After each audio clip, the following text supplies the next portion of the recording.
बच्चों, आज हम बहुत अच्छी एक एक्सरसाइज लेके चले हैं जिसका नाम है समांतर श्रेणी, एपी, अर्थमेटिक प्रोग्रेशन। ये आपको बोर्ड के पेपरों में बहुत देखने को मिलती है, तो मैं इसका बिल्कुल क्रमबद्ध आपको एक एक सवाल करके करवाऊंगा। तो आज हम प्रश्नावली पहली लेके चले हैं 5.1 कक्षा 10 एनसीईआरटी बुक पहले हम कवर करेंगे। इसका जो पहला सवाल है कि निम्नलिखित स्थितियों में से किन स्थितियों में संबद्ध संख्याओं की सूची एपी है। माने हमें बताना है कि कौन इसमें एपी है और कौन एपी नहीं है, यानी कौन समांतर श्रेणी है और कौन समांतर श्रेणी नहीं है। तो बच्चों, आपको मैं बता दूं, समांतर श्रेणी जो होती है उसमें हमें लाइन से कुछ पद दे रखे होते हैं और उन पदों में जिनका डी यानी सार्व अंतर यानी उन सबका डिफरेंस जो है वो एक जैसा आता है, उस एक जैसे अंतर को देख के हम बताते हैं कि ये पी है या नहीं है। पहला पद A1 होता है, दूसरा पद A2 होता है, तीसरा पद A3 होता है। अगर इन सब का डिफरेंस समान है, जिसे हम स्मॉल d से रिप्रेजेंट करते हैं, तो फिर हम कहते हैं कि वो AP है। तो जैसे कि इन्होंने पहला सवाल दिया कि प्रत्येक किलोमीटर के बाद टैक्सी का किराया, जबकि प्रथम किलोमीटर के लिए किराया ₹15 है और प्रत्येक अतिरिक्त किलोमीटर के लिए किराया ₹8 है। अब हम इसे देखते हैं कि ये एपी है कि नहीं है। वैसे तो कई बार क्वेश्चन इतना इजी होता है कि हमें देख के ही पता चलता है कि हाँ ये एपी है या नहीं है, लेकिन फिर भी हमें निकालना होता है। तो मैं इसमें निकाल रहा हूँ, प्रथम किलोमीटर के लिए किराया 15 है, यानी प्रथम किलोमीटर के लिए किराया जो टैक्सी का भाड़ा है वो कितना है, ₹15। ठीक है। अब अतिरिक्त हर किलोमीटर पे किराया बढ़ता चला जाएगा, यानी द्वितीय किलोमीटर के लिए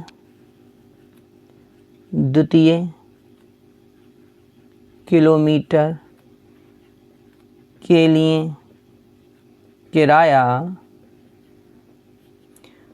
रुपए। तो उन्होंने क्या कहा कि प्रथम किलोमीटर के लिए ₹15 है और प्रत्येक अतिरिक्त किलोमीटर के लिए किराया ₹8 है, यानी इसमें ₹8 और ऐड हो जाएंगे। 15 + 8, तो हमारा ये कितना आ जाएगा, 15 और 8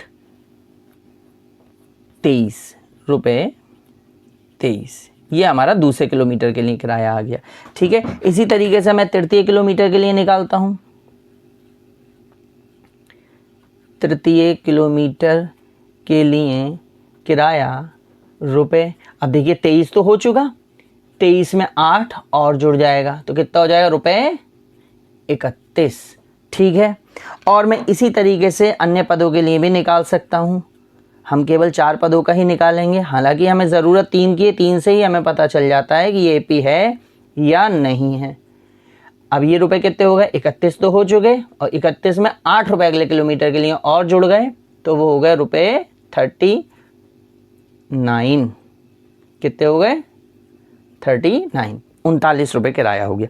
अब ये हमारे 4 पद निकल आए। पहले में हम 15 किलोमीटर देंगे, उसके बाद हम 23 किलोमीटर, अगले किलोमीटर में हम देंगे ₹31 और उसके बाद ₹39 देंगे।